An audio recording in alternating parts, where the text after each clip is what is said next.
Hai guys, apa kabar kalian? Di kau Imin Indonesia Women kelima kan, welcome back to my YouTube channel. I'm Hamzali Abrar Nizar.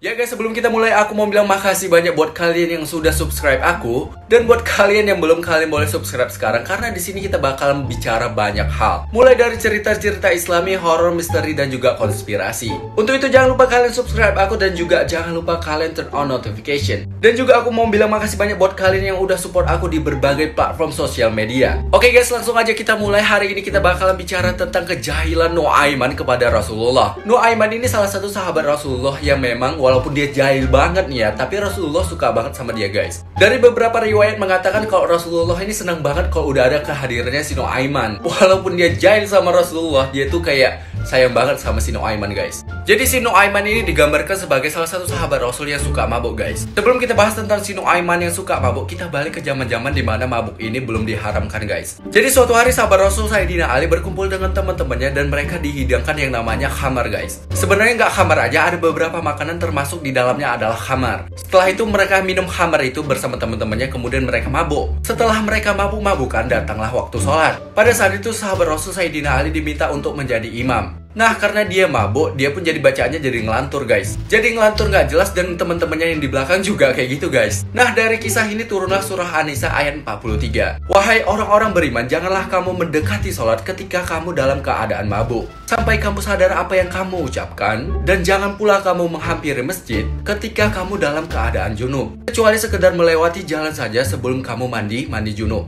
Nah, mabuk-mabuk ini nggak berhenti di sini aja guys. Jadi suatu hari gara-gara mabuk ini menimbulkan yang namanya pertikaian. Dalam keadaan nggak sadar, orang-orang tuh jadi berantem, terus maki-maki nggak jelas. Tahulah kalian kalau orang mabuk kan. Nah, dari kejadian itu turunlah surah Al-Maidah ayat 90. Hai orang-orang beriman, sesungguhnya meminum khamar, berjudi, berkorban untuk berhala, mengundi nasib dengan panah adalah termasuk perbuatan syaitan. Kembali lagi ke ceritanya si Nuaiman. Jadi si Nuaiman ini suka banget yang namanya mabuk guys. Dia sering banget dicambuk sama Rasul gara-gara dia ketahuan mabuk guys. Pada saat dia dicambuk, dia bilangnya dia bakalan tobat, tapi dia lakukan itu terus. Rasulullah itu kalau udah masalah agama itu kayak udah harga mati guys. Jadi dia dicambuk lagi, tapi si Nuaiman ini tetap mabuk lagi. Sampai-sampai sahabat Rasul tuh udah gedek banget sama si Nuaiman ini guys. Sampai-sampai sahabat Rasul bilang semoga kamu dilaknat Allah Nuaiman. Tapi pada saat sahabat Rasulullah ngomong kayak gitu, reaksinya beda banget guys. Bukannya malah ngedukung sahabatnya, dia malah berkata kayak gini. Jadi Rasulullah bilang kayak gini, wahai sahabatku, janganlah kamu laknat Nuaiman. Sesungguhnya ia mencintai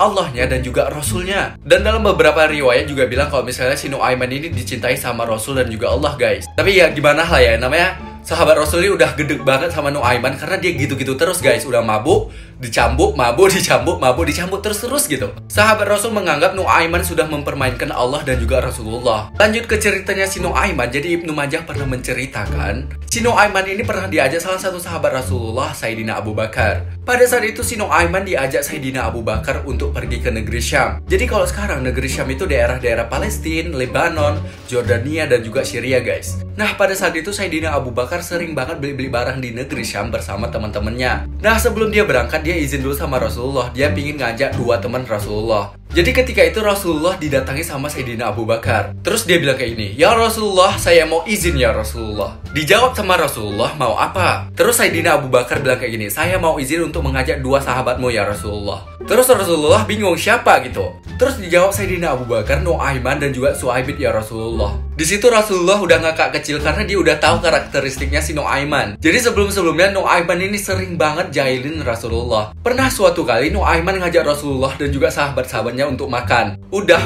gitu makanlah orang itu semua kan. Terus pada saat makanannya udah habis, si Nuaiman ini malah nyuruh Rasulullah yang bayar. Bisa nggak kalian bayangkan kayak dia nyuruh orang untuk makan, udah selesai terus disuruh Rasulullah yang bayar gitu. Bayangkan aja Rasulullah digituin dia gitu. Tapi di situ Rasulullah nggak marah guys. Jadi Rasulullah suruh dia dan juga sahabat-sahabatnya untuk patungan bayar makanan itu gara-gara si Nuaiman. Nah, sampai situ si Nuaiman dan juga Suaibid diperbolehkan Rasulullah untuk pergi bersama Sayyidina Abu Bakar. Jadi pergilah mereka ke negeri Syam. Sesampai di sana Sayyidina Abu Bakar bagi-bagi tugas. Jadi mereka kan datangnya rame. Sayyidina Abu Bakar juga datang sama sahabat-sahabatnya juga. Nah, semua udah dikasih tugas. Lu kerjain ini, lu kerjain ini, lu kerjain ini, lu kerjain ini gitulah ya kan. Nah, tinggal Suaibid dan juga Nuaiman yang belum kedapatan pekerjaan. Pada saat itu Sayyidina Abu Bakar nanya ke Suhaibid, Suhaibid, kamu mau kerja apa gitu. Suhaibid ini tipikal orang yang ikut aja lah, yang terserah lah, yang penting aku ikut-ikut aja gitu. Dia tipikal yang kayak gitu loh guys. Jadi ya udahlah, Saidina Abu Bakar kasih dia pekerjaan jaga makanan. Nah tinggal si Nuaiman, dia nggak tahu kerjanya ngapain. Jadi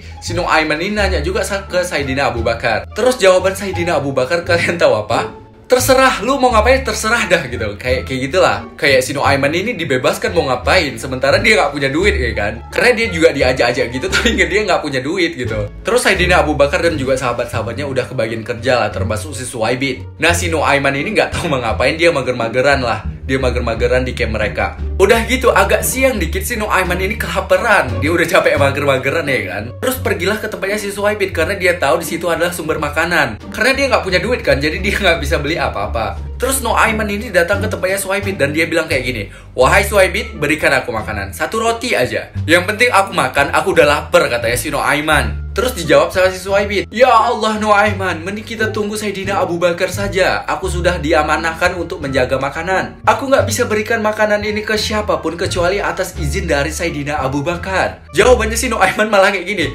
kasih aku makanan atau aku cari masalah dengan kau, katanya. Di situ si Suhaibid udah panik, karena kan si Nuaiman ini kita udah tahu sifatnya kan, dia bakal ngelakuin apa aja. Rasulullah aja dibercandain dia, apalagi si Suhaibid gitu. Mukanya si Suhaibid ini udah padam, karena itu dia merasa diancam sama si Nuaiman kan, tapi dia tetap menjaga yang namanya amanah dari Saidina Abu Bakar. Dari situ si Nuaiman ini benar-benar cari masalah. Pergilah dia ke pasar kan. Terus dia pergi ke pasar, dia cari-cari tempat penjualan hamba saya. Itu hamba saya bisa dibilang kayak budak gitu guys. Terus dia tanya-tanyain harga hamba saya di situ gitu. Ditanya-tanyain lah, ini yang segini berapa, yang ini segini berapa, yang ini segini berapa. Kita ibaratkan kayak gini, ada yang jual 100 dirham, 200 dirham, 300 dirham untuk satu hamba saya. Kemudian si Nuaiman ini bilang ke penjualan itu, katanya, aku juga punya hamba saya, katanya, tapi aku jual 20 dirham. Yang jual ya kayak terkejut gitu, masa sih gitu ya kan, karena nggak mungkin gitu, karena hamba saya itu di sana 100 sampai 300 dirham, ini dia jual 20 dirham. Terus heboh di pasar itu, orang-orang pada kayak mau beli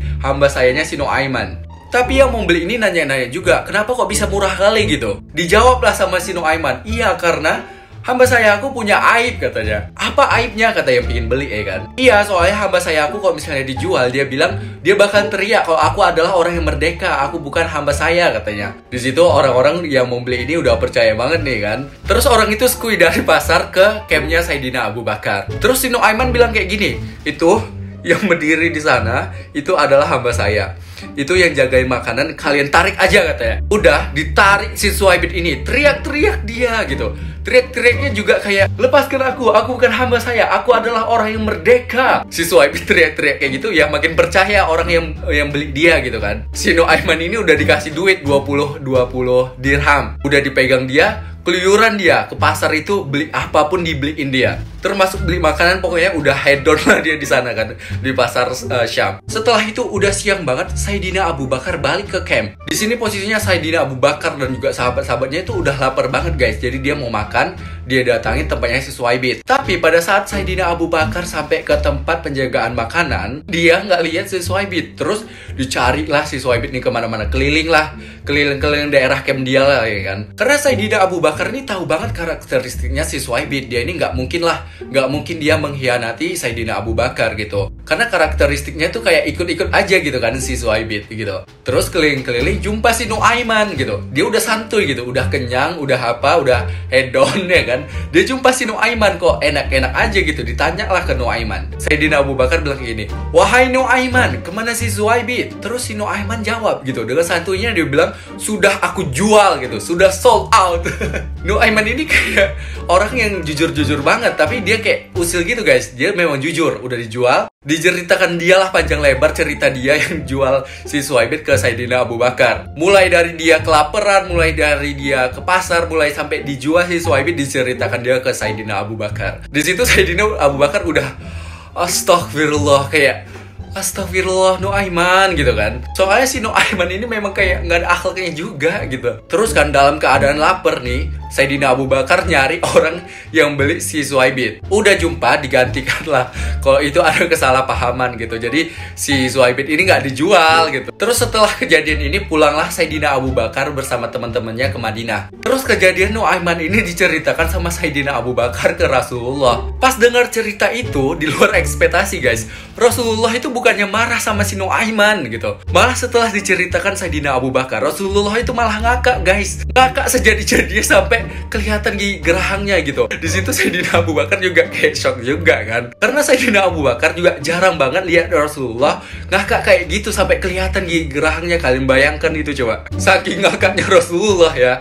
Sampai-sampai ada riwayat yang mengatakan hingga setelah 1 tahun setelah kejadian itu, Rasulullah menceritakan cerita ini kepada tamu-tamunya guys. Jadi setiap ada tamu yang datang ke rumah dia ceritakan tentang si Nuaiman ini gitu. Jadi cerita ini turun sampai sekarang kalian cerita ini juga kayak gini guys. Jadi sebenarnya Rasulullah itu nggak seperti yang apa kita pikirkan. Kalau kita pikir Rasulullah itu dari subuh sampai isya di masjid, terus kalian salah guys. Karena Rasulullah juga kayak kita, ada waktu-waktu dimana dia juga pengen bercanda, dia juga sering dijailin, dia juga sering menjailin. Ada waktu-waktu yang kayak gitu guys. Tapi tahu nggak kalian, setiap kali kita mendengar cerita Rasul itu kayak membuat kita merasa lebih dekat dengan dia. Bener nggak? Aku aja dengar cerita ini dari Ustadz kayak ngakak-ngakak sendiri, nggak jelas gitu kan. Padahal ceritanya cuma sesimpel itu, tapi kayak ngakak juga gitu. Oke guys, itu dia salah satu cerita sahabat Nabi Nuaiman. Aku mau bilang makasih banyak buat kalian yang udah nonton. Semoga kalian terhibur. Dan jangan lupa kalian subscribe YouTube aku sekarang, karena di sini kita bakal cerita-cerita yang lainnya guys. Gak hanya cerita Islami, kita bakal bahas cerita horor, misteri, dan juga konspirasi. Jadi buat kalian yang belum subscribe, langsung aja kalian subscribe sekarang. Dan jangan lupa juga kalian like dan share. Juga follow Instagram aku di @hamzali_abradineza. Again dan again, makasih banyak buat semua support kalian. Sampai jumpa di next video. Ciao, adios, ma'assalam, bye bye.